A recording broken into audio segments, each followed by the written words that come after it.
Let's talk about the concept or the word reinforcement, which is a word, by the way, I tend not to use. I've expunged it from my vocabulary. When I was a radical behaviorist, I used to use the word reinforce. I don't use it anymore. I talk about celebrate. But I want to, for the purposes of this discussion, use the word reinforcement. And reinforcement, when we have people involved in activities, must be natural and adequately provided. An individual should feel a sense of accomplishments when completing an activity successfully. There's nothing better than being able to motivate somebody to be involved in an activity because the activity in and of itself is something that they really value.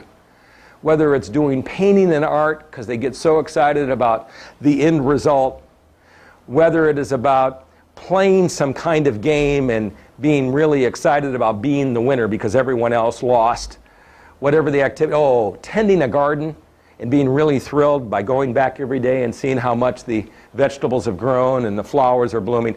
That's the best way to go about it. So you ask yourself is, when folks are engaged in activities, what about that activity should attract them? What is going to motivate them? What are the inherent reinforcers? Why is it of value to them?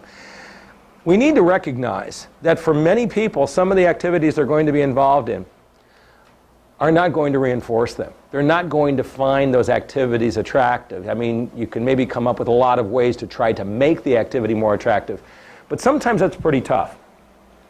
So we might have to resort to responses that are not natural. When natural reinforcers, natural being the activity in and of itself, is of value to the person. When that's insufficient, use social praise as an example. So the individual is doing some raking or they're planting something. It really is laborious for them. It's really hard work. They don't enjoy doing it, but our response is, boy, you've done a great job. You are a hard worker. It's that social praise. Animated, enthusiastic, and sometimes it takes tangibles, but even then we want to do that in a very natural kind of way. Man, it's really hot out here. You're doing such a great job. Hey, when you're done in a few minutes, how if we break for some lemonade? Now, I'm not using that concept of reinforcer in the way that is normally used. I'm trying to use it in a way as when we work really hard, good things sometimes happen. That's what I'm saying. So we've got to really focus on this.